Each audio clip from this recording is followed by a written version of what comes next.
What it is, what it do, you tuned into the Jose Morales podcast. I'm your host, Jose Morales, and we're back in the ring for another special episode with another special guest, my man, David Hernandez. He is the CEO and founder of the Colonized Media. Welcome to the show, my man. Thank you for coming on. Thank you, bro. Thank you for inviting me. Hope it's the first of many. First of many for sure. We have a lot of great things to talk about. In this episode, we're going to be talking about David in his story and how he came as an immigrant from Jalisco and how he created his marketing business from his passion of music that was brought down from his family. Also, how he connected spiritually with his roots and how it helped him become a better husband and a better father, and how he does not let the media, social media, news, and he questions everything from both perspectives, left and rights, without getting too political. So I'm excited about this. Let's jump right into it. Let's do it. Let's do it. So my man, David. That's me, bro. Welcome on the show, brother. Thank you, man. I'm very excited to have you for a lot of reasons, man. You're very educated. You carry yourself very well. You're very successful. But on top of that, you come from humble beginnings. So to me, and knowing you from the very beginning, and you were always very, very kind to me, and finally getting to see you now, because I think last time I saw you was probably, 10 years ago? Probably, or longer maybe. Maybe longer. It's probably in high school. Yeah, a long time. Yeah, very, very. I think I saw you one time I was with my cousin Campana, Ruben. Oh, yeah. Yeah, one time. Yeah, he's actually in Mexico now, and he's got his own business and everything. Oh, Thomas said hello, man. Yeah. Thomas said hello. I remember he used to live in Folsom, so that's good. Yeah, so man, I'm excited to have you on. Tell me about yourself. First, let's get started. Who you are, what you do first. Tell me who you are and what you do. I'm David, and I live life. I live life. I don't know. There's a lot, but then again, there isn't much. It's like all relative, right? I'm David Hernandez. I was born and raised in Arandas, Jalisco. I got the fortune to live in Northern California when my parents brought me to the U.S. So I think I was benefited from the set and setting that Northern California provides. I lived in Sonoma County, Napa County, then here in Citrus Heights.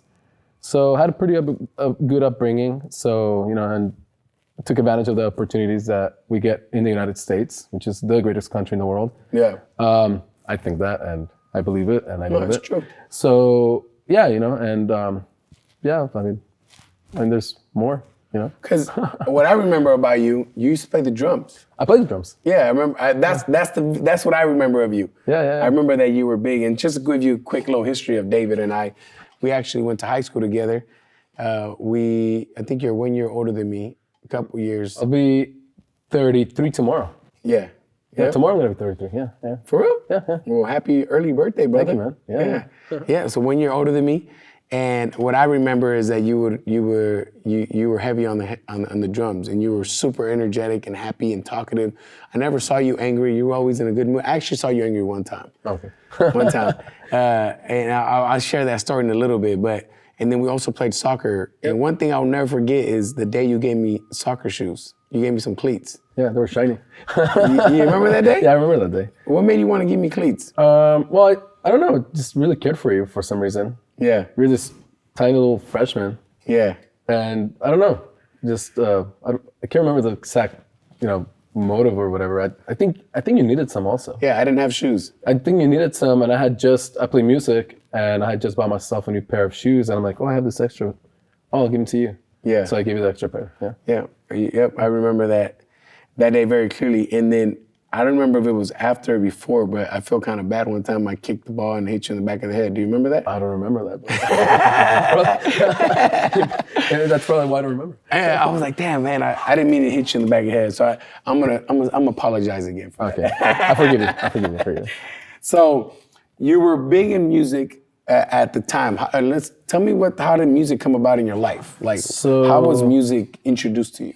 So my whole family were all musicians. My dad is a musician. He plays regional Mexican music, norteño, corridos. Mm-hmm.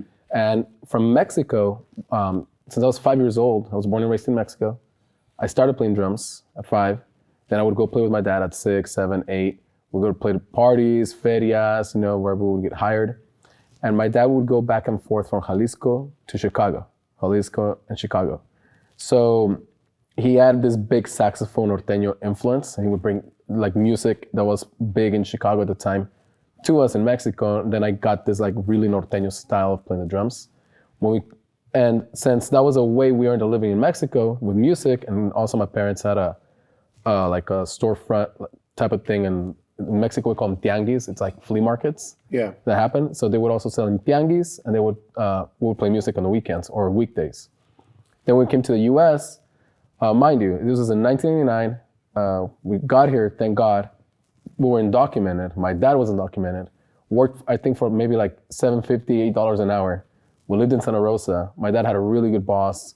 My dad worked in apartment buildings, so he put brand new carpet in a one-bedroom apartment, did the best he could do for us. We all lived in a one-bedroom apartment. It was, at the time, it was 5 sisters and me, so it was 6 of us. Now it's 8 of us. I have 6 sisters now, a brother. But a way that we actually survived was through private charity for food and clothing, and for gas and other things was through music. So we would go to a park in Santa Rosa on Stony Point Road, and we would play like on the weekends. People would be having picnics, and my dad, my sister, another gentleman, and me would go. I would have my drum. My sister would have like a bass, and another gentleman the accordion. My dad the bajo sexto, and that's how we earned. That's how we were able to survive. Yeah. You know, and yeah. So that's how. So music's been a part of your life, my whole life. Like, and your mom's side, do they play musicians too? They do. They're really happy people. So all my mom's brothers, they all play instruments. But they don't. It's for them. It's more for fun. Mm-hmm. My dad. It's more for a living. Well, it was out of necessity. Like he needed to play music to feed his kids, you know. Yeah. So and it was just like that. That's why right now I see a lot of people like, you know, it's a struggle for a lot of people nowadays. But my dad was by himself, no education, no driver's license, no green card, and he supported this big old family. So it's like, shoot, my dad could do it, you know. Yeah, that means we can't do it. Yeah, exactly. Yep. So great example, because it's 100% true. Yeah. I think it's in the mindset. I mean, if you have a mindset of, oh, I don't have this, oh, I don't have that, well, then you're gonna be a victim all your life. But you have to have that I'm gonna make this happen attitude. Yeah, this weekend we were having a conversation with Jesus, my friend Tony, and I. We're talking about commitment, about the mentality around commitment nowadays. That mindset of people saying, "Oh, I'm not ready to commit just yet." Well, whatever we do in life, whether it be boxing, your business, a relationship, whatever, if you don't commit all the way, you're screwed. Like you can't be lukewarm. No. You can't even be 99%. Mm-hmm. You have to be 100%, and that's the only way things work out. Yep. So yeah, you know, my dad was committed, and so going back to the music, that's what we've been doing our whole lives, and yeah. That's badass. That's you know, I can tell my whole life with music, a story of my life with music, like every aspect of my life. Yeah. And were you more interested in a certain type of music? Like, were you like more norteño, or did you like, or was there a certain type of music you like, or you just didn't care? You enjoyed it all? I enjoy all music, but back, like for example, going back to those days, what I knew was norteño, corridos, because that's what we made a living out of. When I met you in high school, Duranguense was really big. Yeah. So then I fell in love with Duranguense, and then the drums in Duranguense, it's a style of music that was really big from 2003 to like maybe 2006. Yeah. It started dying off in 2007. It's really fun to play the drums, that type of music. Yeah. And then they had this really peculiar way of dressing. And then, and then I got really big on MySpace back in those days because of the little cowboy hat and everything. So. Yeah, I remember that. I remember that. That was like one of the first, I guess, influencers you could say back in those days. It was crazy. Yeah. So then you finished high school. Barely. Yeah. And then what did you do right after high school? So I don't even remember. After my junior year, we moved to Arizona. We moved to El Mirage because I got a different job over there or whatever. So we moved. I actually ended up graduating high school in Arizona. Mm-hmm. Barely, because mind you, so my parents, they're very humble, hardworking people, but their whole mindset was survival and feeding our kids, you know. So in my end, myself, since a young age, I think I kind of knew what I wanted to do already with my life. And I knew that I wasn't going to get it through traditional education or academic education. I knew I wanted to be a businessman. I knew I wanted to be an internet entrepreneur. How did you know that? I just knew it. I loved it. So I loved computers. I loved the internet. I loved commerce. I loved music. I knew I was going to end up doing something with internet, automation, music, something. I just didn't know yet what it was. So I stopped caring about school, really, which was a little bit of a mistake, but at the same time was kind of good because I didn't get attached to the whole education system and I didn't go off that path. I went right after high school, which I barely graduated. Literally, I graduated, I think, with like 1.6 GPA, like all average. But again, that's because I didn't really care at the time. Now I wish I would have cared because I would have done so well. I knew I would have done so well, but I was so focused on like business and my future that I'm like, okay. You were putting school on the back burner. You were really focused on it. I wasn't focused at all. I wasn't focused. But again, I didn't have any mentorship. I didn't have anybody telling me, you know, that's great, this business things that you have on your mind, but focus on school because it's gonna serve you very well in the future. And guess what? School would have served me very well now. Not like, if I would have wanted to be a doctor, yeah, I would have needed university or college. But at the very least, in the formalities, in using word processing better, using Excel better, now I'm a pro at it. But it took time. It took time, and it would have been way easier if I knew the formalities of it and also the culture of it. So I could apply it to like in other areas of my life. Yeah, I agree with that, man. I struggle with that sometimes with certain things, and I'm like, man, if I would have been more educated and learned more stuff at school, I would have been a lot better with most of these things. So I 100% agree with you. Yeah. And so then you could barely graduate, and what do you do after you graduate? So my parents needed help, like financially. So I kept playing music with my dad. I would play music with other artists. I started doing freelance marketing because when we lived in here in the Sacramento area, we moved to Arizona. And my first week at my new high school, there was a group of girls, and I went to talk to one of them, and she blew me off. But when I saw their binders, I don't know if you remember back, I don't know if it's still a thing now, but back then people would put like pictures on their binders, yeah, I remember. Right? Well, I looked down, and it was this group of girls from like Sonora, Sinaloa, and Chihuahua. And me, living up here in Northern California, was my first time ever meeting girls from Sonora, Sinaloa, or Chihuahua. And it was like kind of exotic, the way they spoke. I remember back then like saying Osho, Muchacho. I was like, whoa, I like it, you know? Yeah. And I ended up marrying, actually my wife, we just recently got married. She's from northern Mexico, and she's got this really cool accent, and I love it. And I remember saying back then, oh, one day I'm gonna marry a girl from northern Mexico. I love the way they are. And I did. Girl from northern Mexico. Be careful what you wish for. You will get it. Yeah. You will get it, you know? So anyway, so I looked down at all their binders, and they all had my photos. And it was the first time I had ever met these girls. I'd never seen them in my life. Pictures? They had my pictures from MySpace with my cowboy hat. Yeah. What? All my cowboy hat photos, yeah. And I was like, whoa. At that point, I didn't care about this girl rejecting me no more. I'm like, because mind you, I was already like really business oriented and music and all this thing. So they rejected you and they had you on the binder? Yeah, but they didn't think it was me. Oh, they didn't think it was you? No, because mind you, so again, my family, we're really low income family, right? Mm-hmm. So all the money we had was to help the household, pay bills, and any extra income would be buying outfits for the band, for my dad's band. And it's really expensive. A cowboy hat, you know, the belt buckles, the cowboy boots, gets up there, and also buying more equipment.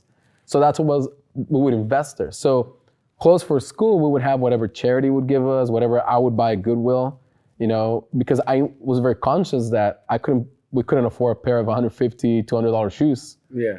But I could afford a pair of $20 shoes from the Goodwill store or less. So I was okay with that. So my clothing wasn't all that great in school. But these girls, and with a cowboy hat, I guess I look different. But these girls are like, there's no way that's you. I'm like, that's me. They're like, no, that's not you. I'm like, that's me. And mind you, this is like my first week in Disney high school. So I walked away and I'm like, wow, okay, perfect. I now more than ever know what I'm gonna do with my life. I'm gonna do marketing. I'm gonna market bands, artists. I was already sort of doing it for free. So I read a lot of like Robert Kiyosaki books, a lot of like John Maxwell books. I love to read, by the way. Like that became a huge habit of mine when I was like 14, 15. I just started reading, not novels or comics, but business books, business, self-help. The very first book I read that really helped me out was Attitude 101 by John Maxwell. It's a little red book. That book, I think, really helped me to shape my life. And then The Magic of Thinking Big by Dr. David Schwartz. That's a really, really mind life-changing book because it helps you to make your thoughts more conscious and really think, and be present when you're thinking and when you're wishing. So anyway, that's a nugget right there. Yeah. We got 2 books we got to read. All right, keep going. Yeah. So then I saw this whole big picture in my mind. I'm like, okay, perfect. I guess I'm viral before viral was a thing. Mm-hmm. And then it started happening that we would go play to some places with my dad, and there were people there that knew me, and then they would be like started taking photos with me and things like that. I'm like, oh wow, this thing is like really expandable and whatever. So then I started focusing on doing the same thing for other bands. And when YouTube was like early, and I think YouTube came out like in 06, 07. Yeah. So I had like the first videos with like 10,000 views, which was like, wow, because I would just go and record bands, play. And then I made out a business out of it. I just really focused, made out a business out of it. I mean, mind you, by this time I still didn't have a green card. I was undocumented. I traveled around. Just the other day you posted a post about your matricula. I used to travel around with my matricula everywhere. Yeah. And back then also, I feel like right now it's getting a little harder with a little more bureaucracy. It's still the best country in the world to do business. But back then I would open a bank account with my matricula, with my ITIN number. Yep, ITIN number. You know, and which is interesting. We can maybe touch those subjects later. We definitely got to touch those subjects. Because there's a lot of misconceptions that people don't know. Let's talk about it a little bit. Okay, cool. Let's talk about it. Yeah. So people that do not know what the matricula is and what the ITIN numbers are, matricula is an ID card that you get from the Mexican consulate in whatever city, like we have ours here in Sacramento. And you get this ID because as a undocumented immigrant from Mexico, you couldn't get an ID or driver's license from California back then. Yeah. Now you can get one, but back then you couldn't. Exactly. And our ID was that ID card that said Mexico on top, green, white, and red. And then the ITIN number is a tax identification number, which is a number provided by the IRS. Department of Treasury. Yep, to undocumented people so that they can do taxes. Let me add on there, once you get this ITIN number, you also have to put your fake social. Yep. So the government knows every undocumented alien or whatever you want to person that's working, that's paying taxes. In the US, there's only one big thing that nobody knows. All of us, I'm gonna include myself, thank God I'm a US citizen now, and I'm grateful to be a US citizen. But all of us that are or were undocumented, we can receive no Social Security benefits, no retirement benefits, all these benefits that other people get.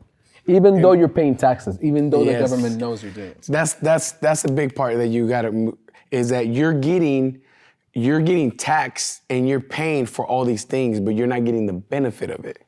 And you can't vote. And you can't vote.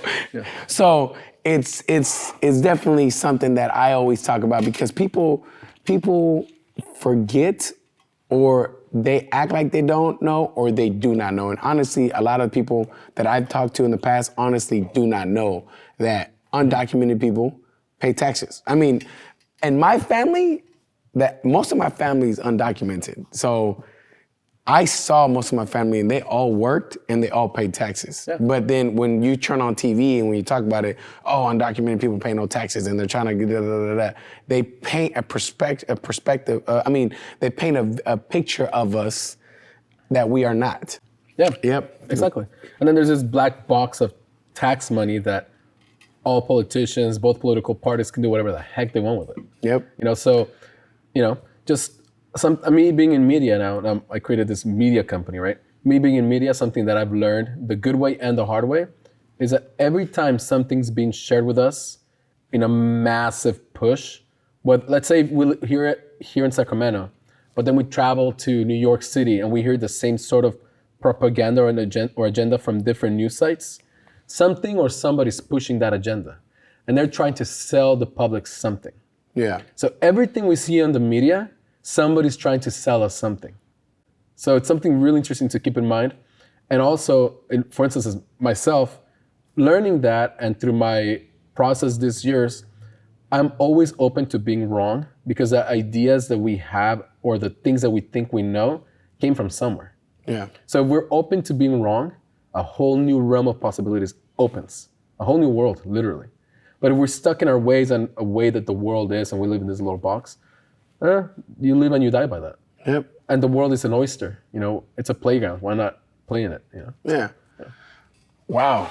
So that's huge right there. But that's enough for our rant, unless you want to add more to it. Oh, no, I'm just... No, that's huge. Keep going. I want to keep going with your story because we stopped. Yeah. So you said you were traveling with your matricula. Well, yeah, so I started my company with my matricula, I learned how to go do a DBA on my own with the city. With a DBA, I would go open a bank account and I started doing business, you know, paying taxes, reporting I would work with artists, get their content uploaded to iTunes back then, make their YouTube channel, make their MySpace page and then Facebook page.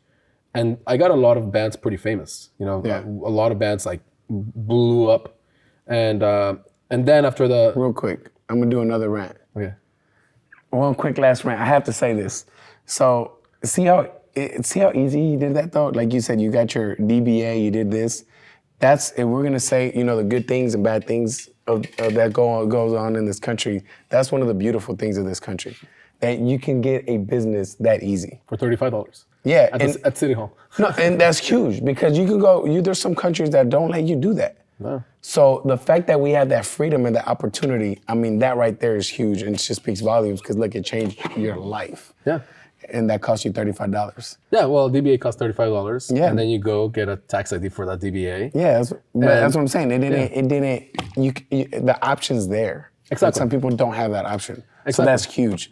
So now, rant's over. Continue with the story. Well, let me add to that rant, actually, because it's something huge to be said about that. Because right now there's all this propaganda about how bad this country is. Mm. I say to those people, go travel the world. You obviously haven't. Yeah. Go travel the world. You're gonna come back to the US. The first thing you do when you get to the airport, you're gonna get on the ground and kiss the floor.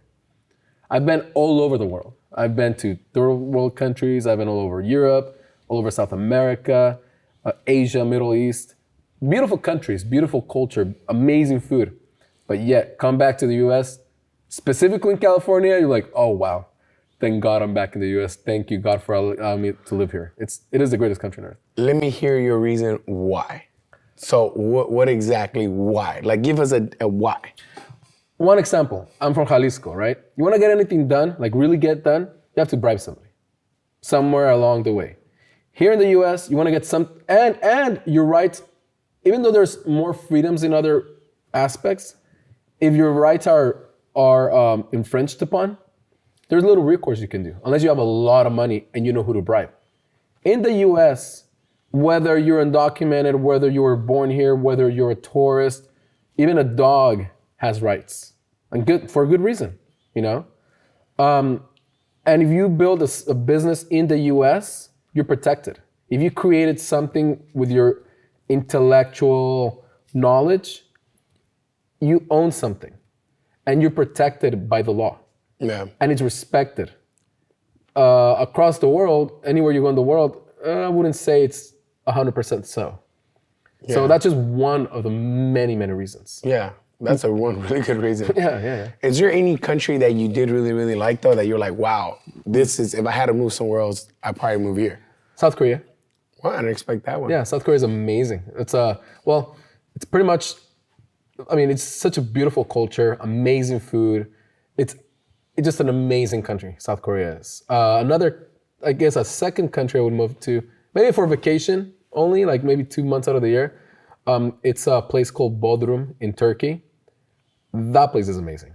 Like, I would definitely live there. I'll take my kids there. I suggest it to all my family and friends. Travel to Bodrum.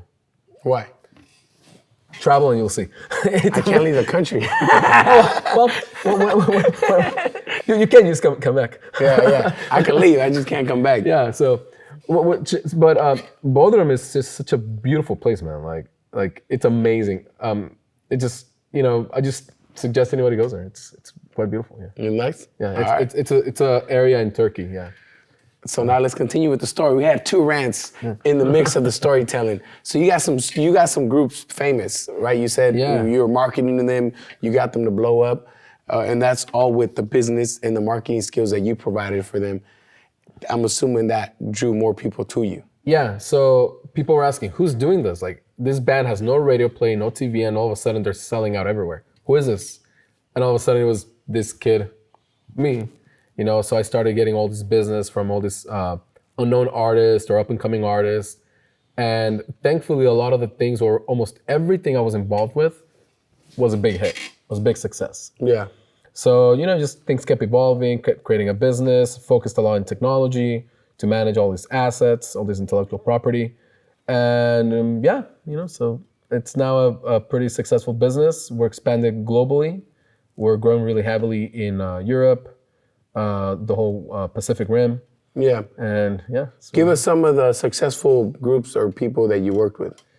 Well, back then, there was a movement called, which I give a big shout out to my compadre Adolfo Valenzuela and Omar, those twins. Mm-hmm. Back then, they gave me the opportunity to work with them in their project. It was called El Movimiento Alterado. Mm-hmm. It was really blowing up in the streets, and I came in, helped organize all the YouTube assets. At one point, the Twins Culiacan TV channel, I think it was like top 20 in the world on YouTube at one point, years ago. But from there, you had El Commander, you had a bunch of other artists, and then from that subgenre of music, you had all kinds of other artists come out of it, and other movements and other big artists. But the most recent successes, it's been many, but we've had some recent successes in the tumbado scene, with bands such as LD&E.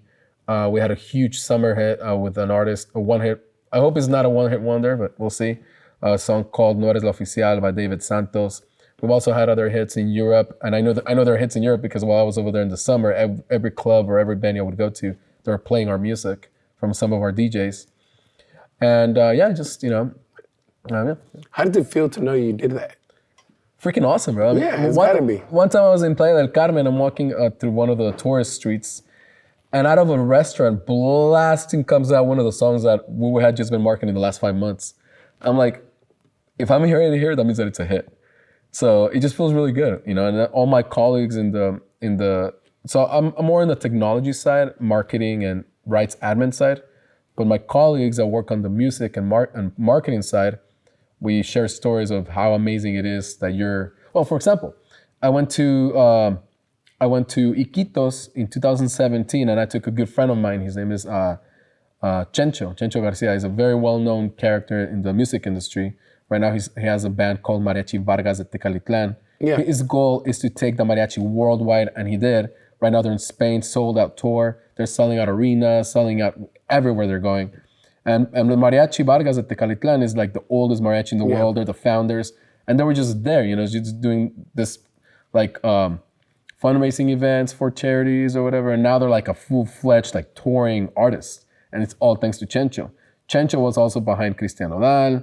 Chencho was also behind many, many hits. He's a good friend of mine. So he went with me to Peru. We went together to a spiritual retreat. But while we were being tourists in Iquitos, this is in the lower part of the Amazon jungle, blasting out of a little speaker comes out this song of this artist that Chencho's like, hey, that song I promoted. Wow, and we were here in the middle of the jungle. Yeah. So it's a huge fulfillment because that's your work, your effort, because it is not easy to promote a song. A song is just like a product. A song is like this water bottle. A song is like a gym. It's one product, and you have to promote it and you have to get it to people. And the outcome of people consuming that product is they'll go see the artist or they'll keep consuming more music. Yeah. So that's a product. So it's just a huge fulfillment because you're having success when other people enjoy your song and you just walking in a random place and you hear it. And also on my wedding, for example, the DJ I hired, I was talking to one of the band members of a band called De Parranda, which we're helping push, and they're becoming very, very famous. They're a huge hit on TikTok, huge hit on YouTube. Mm-hmm. And we recently released a song with De Parranda and Grupo Frontera that's just going nuts. But anyway, we were sitting there talking, and all of a sudden the DJ is playing a song from one of our labels that we work with out of Central America. And I'm like, oh shit, what is it? And the DJ, I just hired the DJ. Like, we had never met before. Hired the DJ for the breaks between the bands. And the DJ's here playing one of songs that I had been recently promoting. I'm like, oh shit, perfect. It's working. Even the DJ at my own wedding without me asking for it, and the guy doesn't know me, or I don't go out and tell people, oh, I'm doing X, Y, Z. I try to keep, the more my business grows, the more anonymous I want to be. Also because I work with data, and there's no privacy anymore. I think one of the biggest currencies coming soon to the world is going to be privacy and being anonymous. People want to share everything with the world right now, their own personal lives. It's going to get to a point where you don't want nobody to even know that you exist. So that's where I'm at. I don't go out telling people what I'm doing. I'm doing some amazing things. Nobody knows. I'm behind the scenes, really low key. But it was really cool that this DJ was playing this song, and my team and I were behind it. So yeah, it was amazing. And so you've obviously had a lot of success around this whole thing. What were some of the adversities and things that you faced that were tough, and how did you handle those? I still face them. Rejection. At one point, it was really hard. One specific thing that was hard was the haters, because I wasn't used to it. Because I have a lot of haters of people that don't understand how this works from the music industry. Sadly enough, the majority of my haters that have actually tried to damage me is our own people. Yeah, it's always like that. It's always like that. But now I realize, shoot, I need 100 more of those haters. That means that I'm doing something amazing. So, but that doesn't hurt me no more. That doesn't even face me no more. The more haters I have, perfect. Good for them. Plus it says a lot about themselves. Another fan. Like, for example, when I go to a music conference or whatever, for some reason everybody knows about my life, and I try not to. And these are people I don't even talk to. So anyway, that's cool, I guess. So you brought that up because you said at the beginning it was tough, right? Yeah. What happened? How did you let them get to you? Yeah, because you don't know how to deal with that. I feel you, man. I'm trying to learn from you right now because I get that. I get that a lot. That people make certain comments or say certain things or act a certain way, and I'm pretty good at about letting it go and not letting it get to me. But there's sometimes, depending on what they said, it gets to me, and then when it gets to me, sometimes I want to act out. Or sometimes I act a certain way, and I'm like, you know what? Fuck, I need to be the bigger person. I need to just, who cares? Like you said, good for them. Yeah. Did you let things get to you to that point, or were you? Or tell me a little bit more about that. A younger me did. Now I laugh, and I'm so glad I have another hater. I'm like, oh, perfect. That means I'm actually doing and shaking things, Yeah. So I just laugh at them, and something I learned also is that haters. I'm gonna talk about leveling up, and even though we're all equal, we're all human beings, we're all brothers and sisters. But talking about technically. A person that's successful will never talk shit about somebody that's coming up. A person that's striving to be better will never talk negatively about you or me because they know the struggle. A person that's just sitting there doing nothing for their life, just criticizing, that are hopeless and they know it, they're gonna be the ones talking smack about somebody else because that makes them feel good. It makes them feel a little better about themselves, and it's an excuse for them to not go out and fight for their dreams if they have any. Yeah. So I learned that. And honestly, I just sent prayers to those people, and I feel bad for them for a second. And then I'm like, all right, I know I'm doing something good because some way, shape, or form, I touched something in their life, in their ego that hurts them. And that's actually what they need to work on. Yeah. So they're not hating on me, they're hating on themselves. Mm-hmm. Something I learned years ago also is that the way I think of somebody is a direct reflection of me. It's not them, it's me. And also the way I act on how other people act towards me or around me, the way I act to situations is not others or things, it's me. Once you realize that, and once we realize that we have full control of our lives, of our immediate lives, and how we react to things, those haters or situations become meaningless, no factor in your life. Yeah. So, yeah. I really, really like what you said, man. At the beginning, you said the way they say things about, or the way you feel about things is a reflection of you. Yeah. How'd you say it? That was good. Yeah. So the way, for example, I like that. Like when haters hate, they're hating because there's something in them that they don't like that you're touching. Yeah. So it's a direct reflection of them onto you. At the same time, the way I think of others and the way I see others, and my first instinct, like when I first meet somebody, what I think about them right away is what I think about myself. Because how is it possible that I have an opinion about you? Let's say it was the first time I met you, and right away I have an opinion. I don't know you. It's impossible. So it's me. I'm looking at you and I'm thinking of myself. Yeah. See? So we're all a reflection of each other. The people we hang out with, our spouse, the people we choose to, not our family is God-given, but the people we choose to call our family that we bring into our lives, it's a direct reflection of us. So choose accordingly. That's who represents us. That's deep. Yeah. That's deep. I like that, man. That's really good. Really, really good. Yeah. I'm really lucky to have a great circle of people around me, man. Yeah. Like, And you say you're very spiritual, right?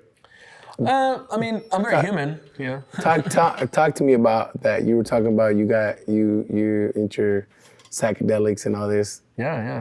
Tell us first how you got introduced to this. How was this even a thing to you? So I feel like I've been a very spiritual person my whole life. You know, I grew up very Catholic. Being a kid, I remember I also wanted to be an airplane pilot and a priest, or a priest, or an airplane pilot. So, are you still Catholic? I'm of course I'm Catholic. Okay. Yeah. Of course. He got offended. That was good. He said, "Of course I'm." I was just asking. All right. So that's what you wanted to be, and then keep going. Yeah. So I grew up Catholic. You know, I'm still Catholic, proudly so. However, I now see my religion in a completely different light, you know, and I'll get to that in a second. But then one day, I had this friend who, you know, I was going through life and the motions and trying to be successful. This friend of mine is like, she's like, hey, you know what? There's this medicine. Like, medicine? What in the world is this medicine? Yeah, you know, I suggest you take it. It's like really good. I did it and I feel great. Okay, cool. So I found a place in the Bay Area. Well, she told me where to go, this friend of mine. And I went there. I think I must have been maybe 20 or 21 years of age. And I took this drink. It's called ayahuasca. And boy, it blasted my life. Like, I was just like, whoa. You know, I was blown away by it. You know the movie Avatar?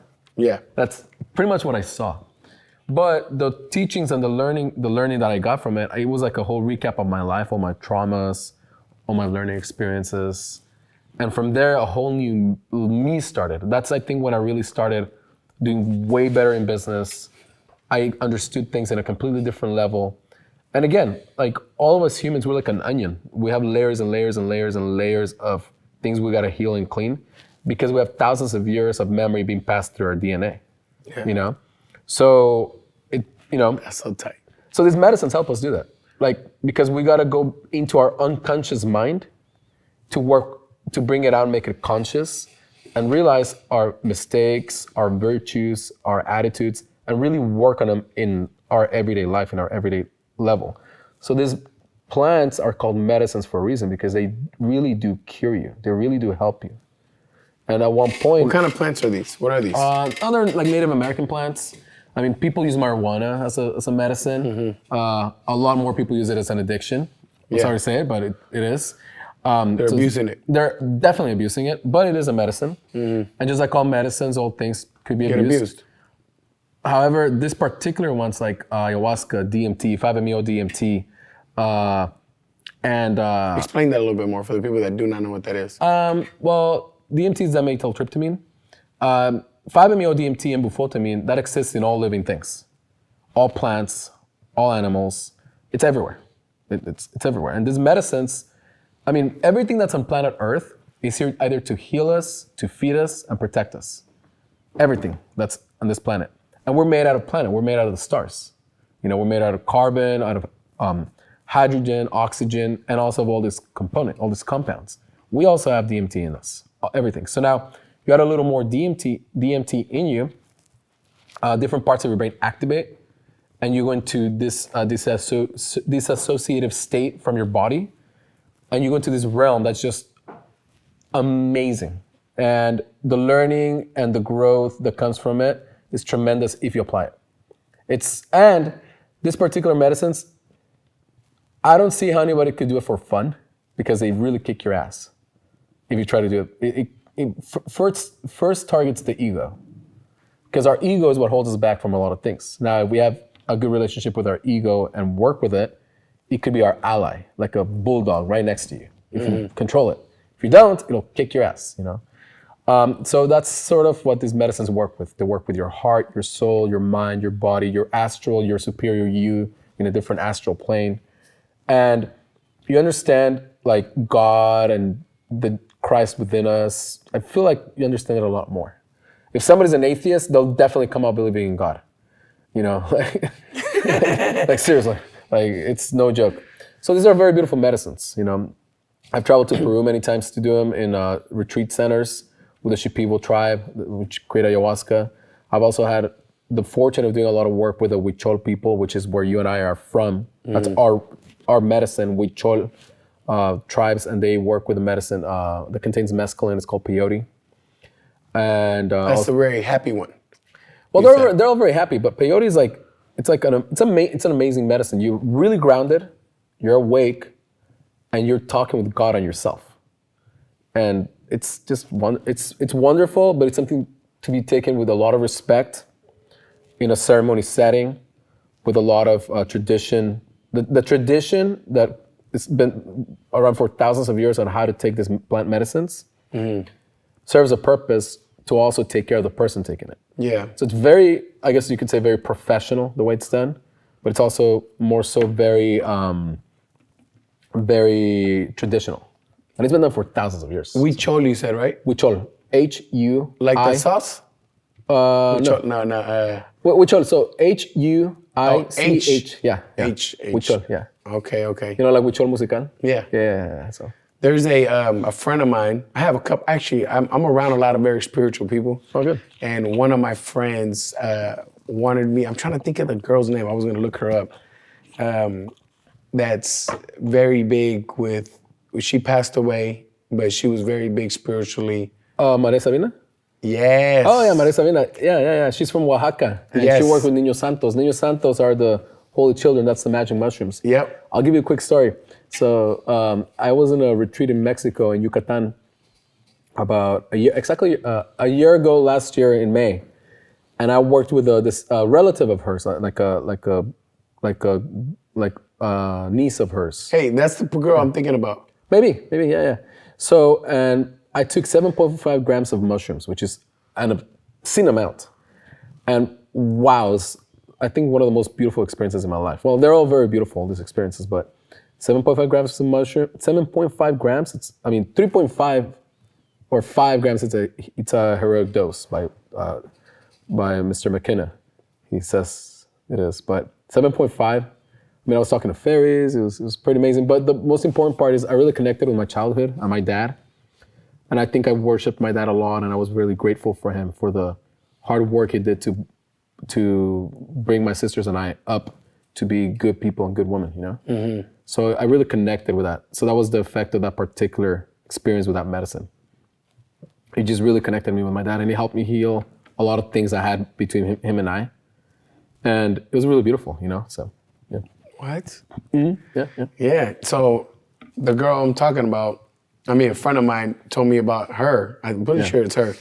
They come out to SAC and different things and host retreats and things like that. Yeah, you should do one, man. You should do one. They wanted to do one here. They wanted me. Yeah, do it. One of my other friends that's spiritual, he's like, I don't think you should do it. He's like, I think it's crazy. Like, that's very intense for your first time to do something like that. He's like, the way he described it, he's like, going to something that intense right away is like losing your virginity at an orgy. He's like, that's too intense right away. And I'm like, so he got me kind of second guessing and kind of thinking about, but I know I definitely want to connect more in the spiritual side. I'm very spiritual right now as it is. I'm connected. Yes, very connected. But I knew I could be more, and I know I could do more. And I don't think I'm educated enough yet, and I need to get more familiar with it. I need to learn more about it. But it's definitely something I want to do. You know the brand Nike? Yeah. Just do it. But just do it. I thought you were gonna tell me something about it. I'm like, yeah. What about it? Yeah, man, just do it. There was no such thing as, like what your friend mentioned. Maybe that's been his experience. Mm-hmm. Everybody has a different experience. It's never the same. Yeah.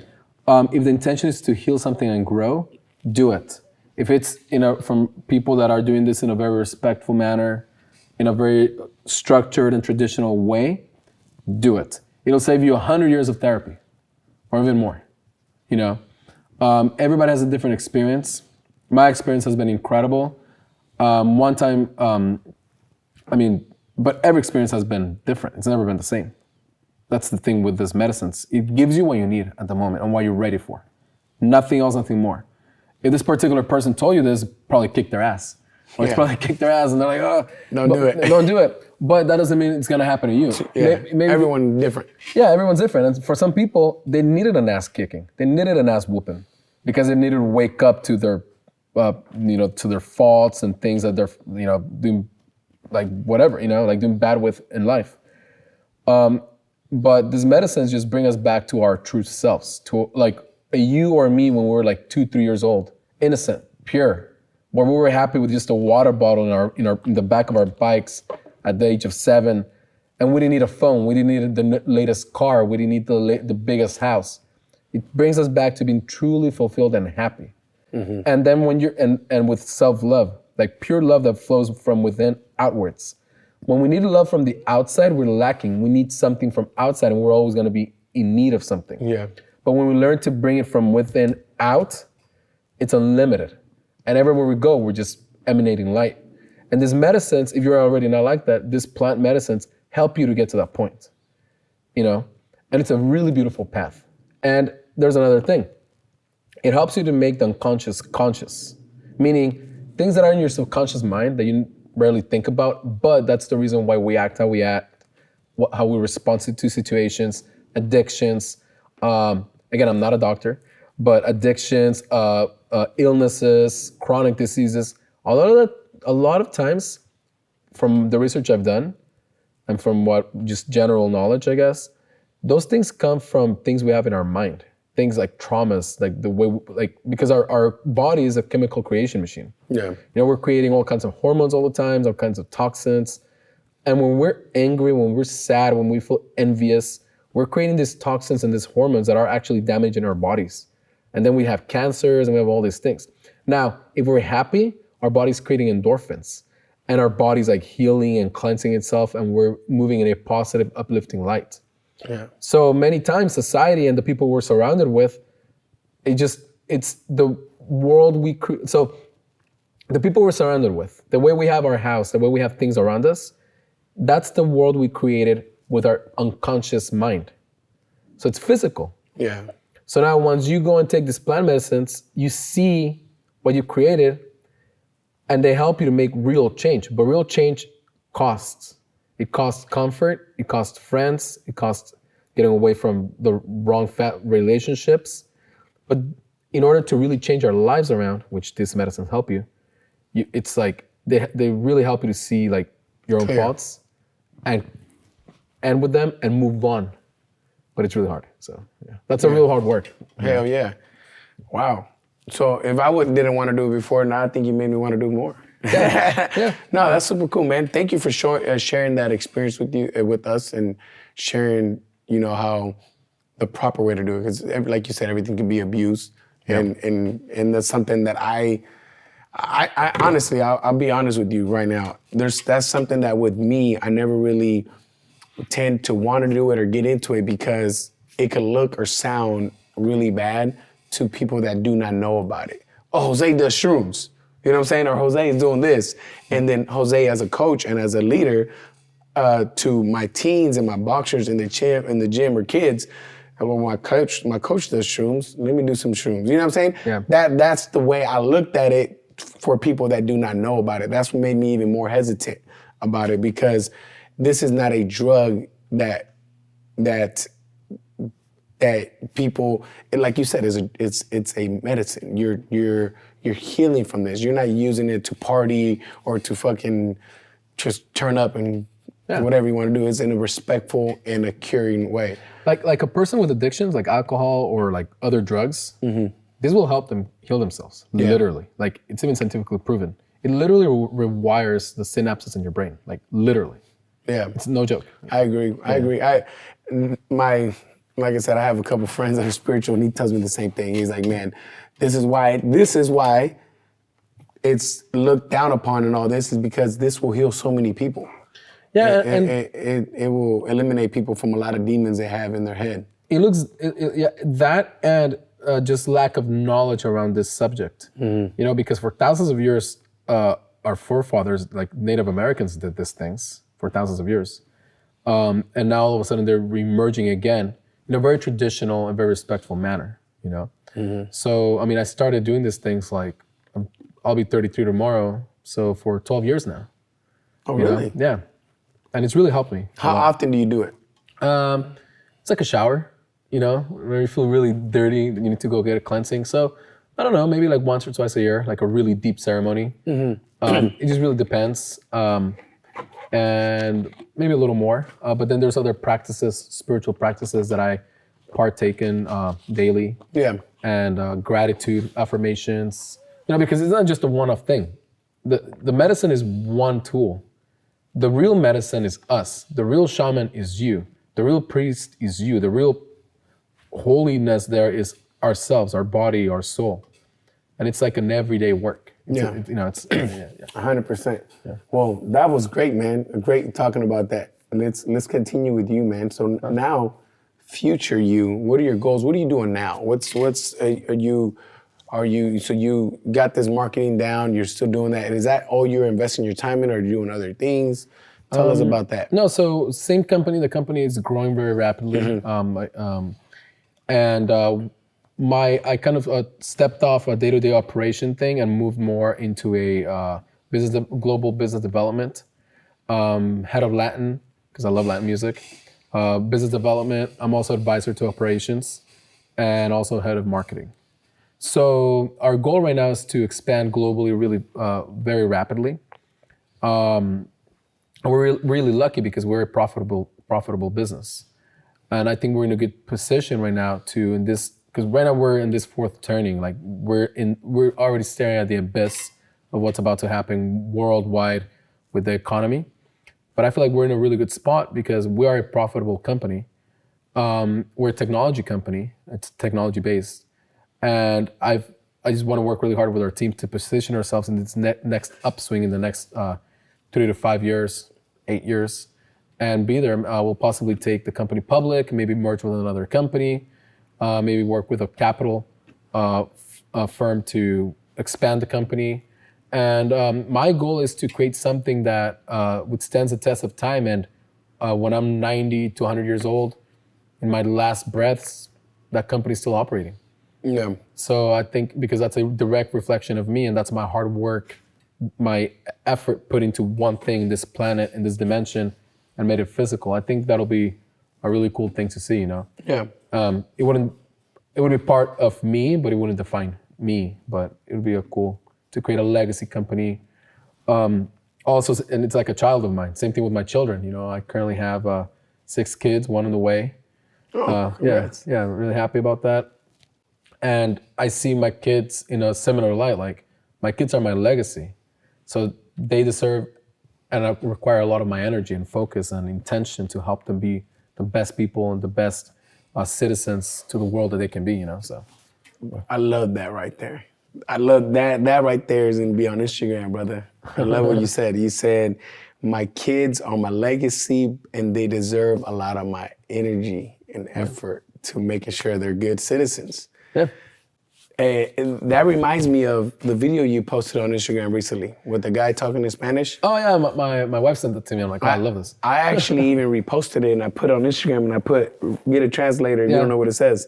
Because it's great, man. The guy specifically went into detail of how do you create criminals. Yeah, how do you create menaces to society? Yeah. And how do you create them? I'll let you answer it. And check this out. This is what the video said in Spanish. Yeah, so for example, give a kid everything they want. Make them work, give them something without them working for it.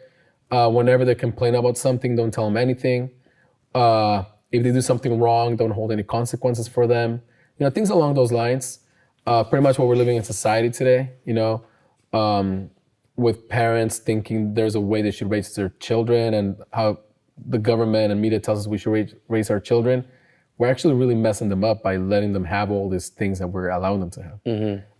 One huge thing I personally think, not from the post, but I think even though I benefit a lot from TikTok, but I'm in technology.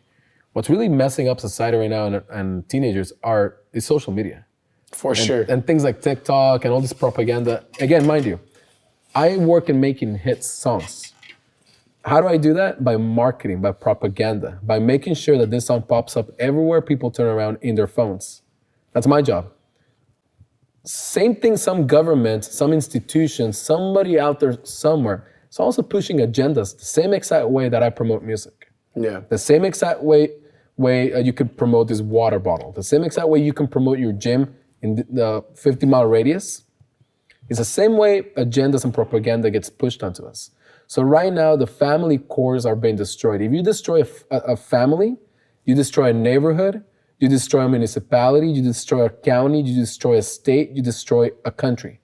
If you go directly and destroy the family, and that all gets destroyed by destroying the children, their mentality, and making them bad citizens of society.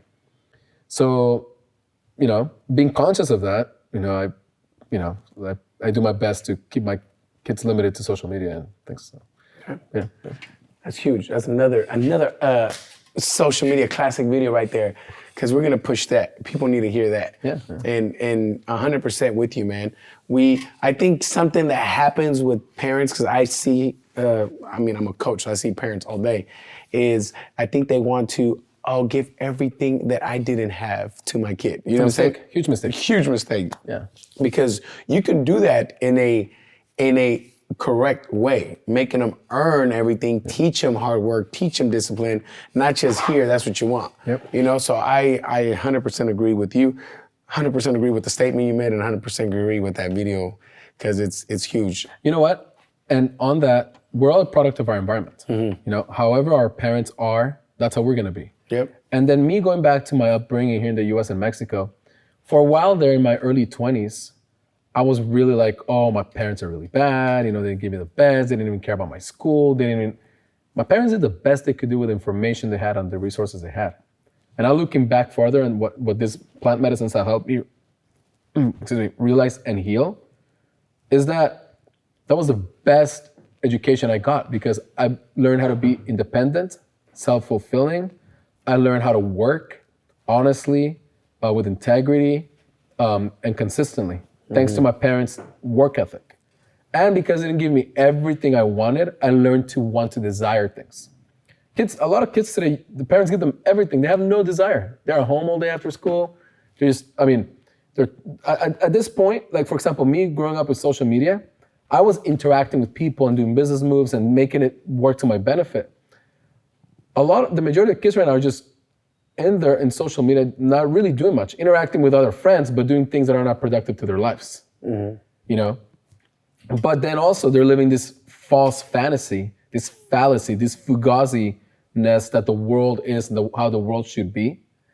And I think it's time that and I think it's happening by default, because the world and things move in pendulums, they move in ways, and I think that we're returning to a pendulum where reality is gonna have to be set in and it's gonna hit us upside the head. And we're also gonna realize that in this great country of ours, there's billions of young adults that wish they were here for the opportunities that we have. But one of these young adults will eat the lunch of 20 American kids because they're hungry. So one of those things that I feel there's propaganda coming from somewhere, it's making us soft. It's making the weak. Well, we need to be hard and hungry, It's coming from China. It's coming from China and other governments. Because, for example, you go to China, you don't have this propaganda. Yeah. None of it. Zero. My best friend is Chinese. This guy is a relentless work ethic, super awesome dude. I'm really fortunate to be surrounded by people from South Korea, people from Singapore, people from that part of the world, from Asia. And man, they're smart, they're clever, they're witty, and they're quick. And they're eating the lunch of the average American. Also, for my friends in Eastern Europe, we have the fortune of having some great people that work with us in Eastern Europe, in the Pacific Rim, and in Asia as well. But all these young people, they wish they lived in America. They're hungry, man. One thing that is lacking right now in our society is that hunger to thrive, the hunger to survive. But we've had it way too easy. We choose to invest our time and energy in things that we think are social justice when forgetting about our own personal justice and future. So we're literally being brainwashed by the right and the left, both sides. And this is not a political statement, it's just my point of view. You know, I'm fiscally conservative, but I'm pretty liberal on social issues because of my upbringing. But at the same time, you know, the path to hell is paved with good intentions. I don't want to go to hell. You know, I'd rather make my own path than go in a path with good intentions. But there's a lot of intentions happening right now towards society and the youth, and we're relying too much on politics versus our own free will and accord. And quite frankly, I think it's messing up society in a way.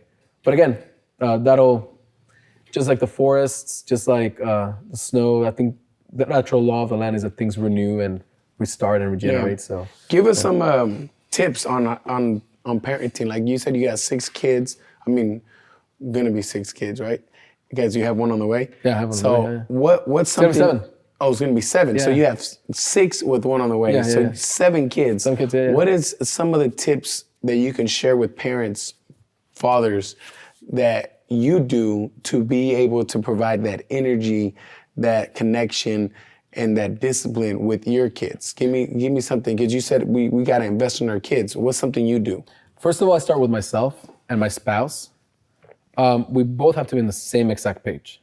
She cannot be in a different opinion or page and me in a different, because kids will see through that and they'll just play the both of us. Mm-hmm. And then they'll end up winning their way at that moment. And it's not about winning or losing or a battle. It's just that sometimes, you know, kids, again, we're all a chemical creation machine, and kids go by emotion. They listen to their emotions or feelings. So if something feels good, they want to do it. Something doesn't feel good, they don't want to do it. And as parents, we fail by giving them the easy way out and not making them do the hard thing, like cleaning your room, doing your homework, cutting the grass. And just, oh, it's okay, I'll just hire somebody to do it. We begin to create like una bola de huevones, you know? Yeah. Lazy motherfuckers. Yeah, lazy motherfuckers. Yeah. And so that's what he said, pretty much. That's exactly what I said. That's exactly what I said. But the best thing, number one, is me reflecting seeing how I feel about my kids' actions, and seeing that taking away what the good things of my upbringing and not repeating the same things that I don't think worked for me from my parents. So recreating me as a parent and not doing the same things my parents did. Yeah. Number one. Number two is being on the same page with my spouse. Number three, everything I do it with love, compassion, and patience. Number three, really listening to the child, but sitting there and explaining to them. Explaining to your face goes red because you're probably gonna have to explain the same thing 100 times in 1 week. But sitting there and explaining to them why X, Y, Z, why you are grounded, why you can't have this, why you can't do that. But also at the same time, making the effort of doing the opposite. Like, you could do X, Y, Z if you do this. You have to work for it, you know? And that's just, you know, some of the things. That sounds like a lot of work with 7 kids, man. How are you gonna do that? That's when you have to be on the same page with your spouse. Yeah, because if you're not there, yeah. And if you tell your kids something, especially teenage kids, they're gonna go tell mom something else and flip the story, and mom's gonna say yes, and then, oh, mom let me. What's the age of your kids? Like, what's the oldest? 4, 11, 13, 14, 15, 19. You got a 19-year-old? A stepson. Oh, I'm like, damn. Congrats, baby. He's my big boy. Hell yeah, that's cool, man. Shout out to the big boy. Yeah.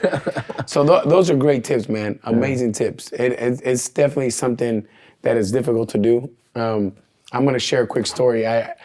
My son that's boxing right now, and he yesterday he had a horrible day in the gym. And what I mean by horrible is the lack of energy. A lack of energy, just no effort.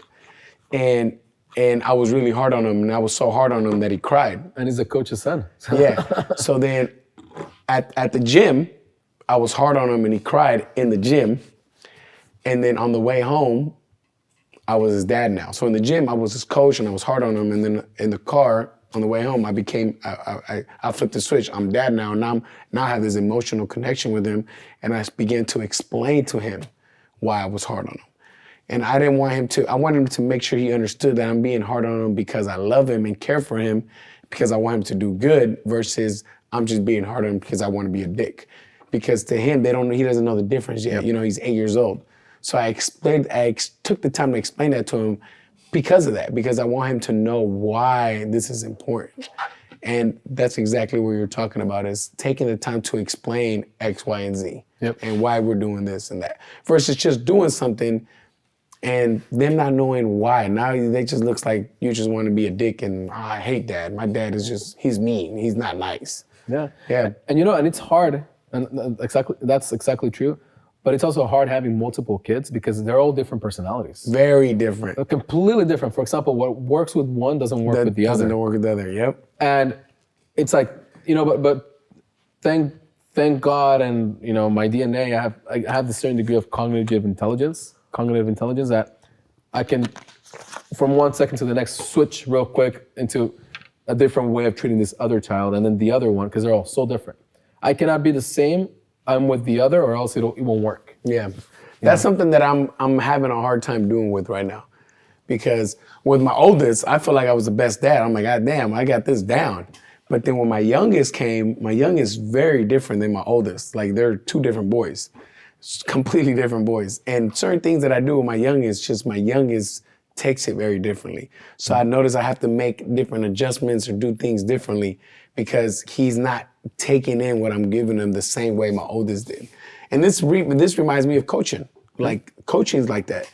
I can coach you a certain way and it works for you, and then do the exact same thing with somebody else and it doesn't work. This what makes a good coach great.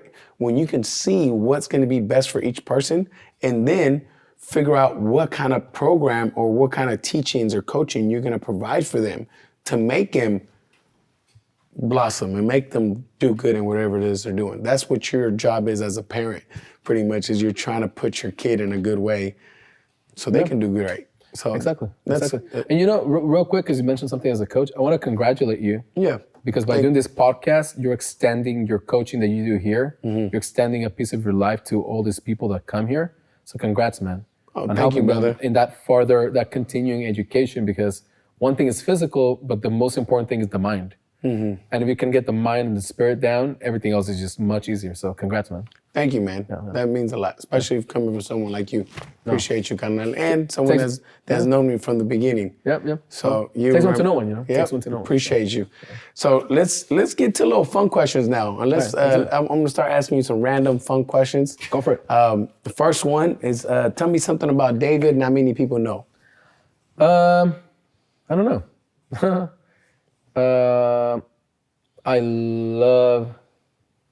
Lately I've become a really big fan of hunting. Yeah, like hunting deer, hunting like wild game for spiritual purposes and also to feed my family. It's something that I really want to get into, like bow hunting. So it's something really interesting. Yeah. I did not expect to hear you say that. Yeah. I not recently, but I like going outdoors and shooting and stuff like that, but I have not gone hunting. Yeah, I haven't done that yet. Yeah, it's very spiritual, very healing, and also knowing that you went and respectfully hunted down that deer or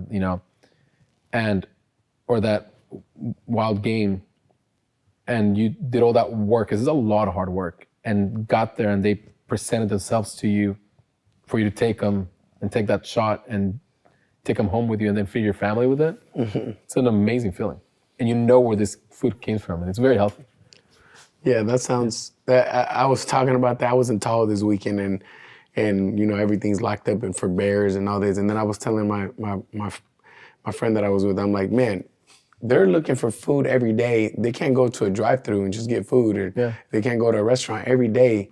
They're on the hunt to feed their family and feed themselves. So that's kind of what you're kind of touching in, is like, that's you going out there and grabbing your stuff, making things happen. Yeah, it's the natural way of life. Yeah, that's super dope. I mean, we did it for thousands and thousands of years, with the exception of the past 100 years when you have industrialization and then this technological revolution. I think getting back in touch with our roots as humanity will make us understand ourselves better and evolve faster for the future. Yeah. Because we lose touch with that, is like we have no foundations. So it's like forgetting about who you are. Yeah. Where you come from. Yeah, exactly. Yeah, you gotta always remember where you come from. That's huge. So that's one thing, I guess. You're bringing nothing but great stuff, man. What is something you like to do on your free time? That was my question, but you just answered it with hunting. So let's do, what is your favorite restaurant if you're gonna go out to eat and spend a good time with family? Where do you like to go? Wow. That's a really hard question because I've been to some amazing restaurants. All right, give me. Since you've been to a few, give me a couple. Well, I've been to some amazing restaurants, but quite frankly, at the end of the day, it's been home cooked meals. And I've been to thank God, I've been to the best restaurants in the world. Like all over Europe, Michelin star restaurants. But I guess in the last year and a half, 2 years, is a great home cooked meal with the people I love around me is the best food I have. But as far as restaurants, I don't know. I mean, I've had many great experiences in many. I couldn't pinpoint one of them. I mean, I could go on and on, but then. Yeah. Give me one. Ooh, Just give me one. One that you like to go for an experience, food's good. Give me one restaurant. One awesome I don't care where it is.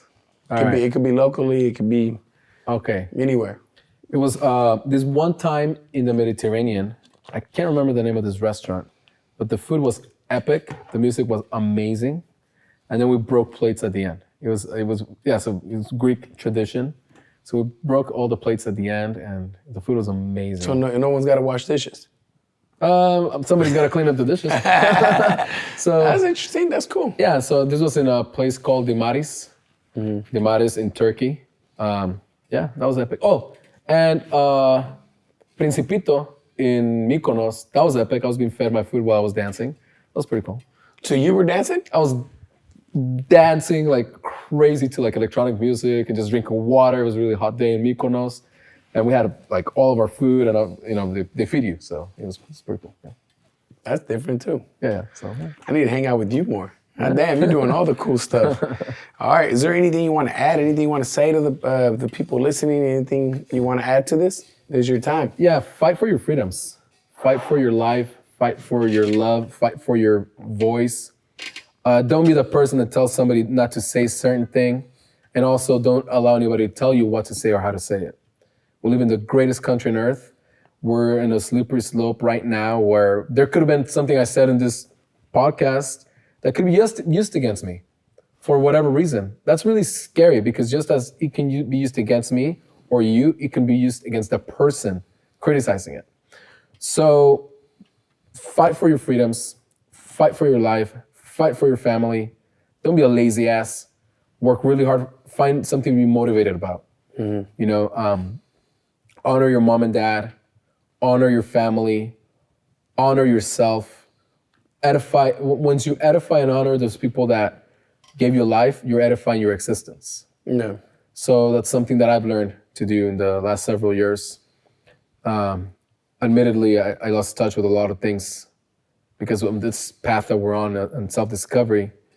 So just dig deep and love yourself, most of all.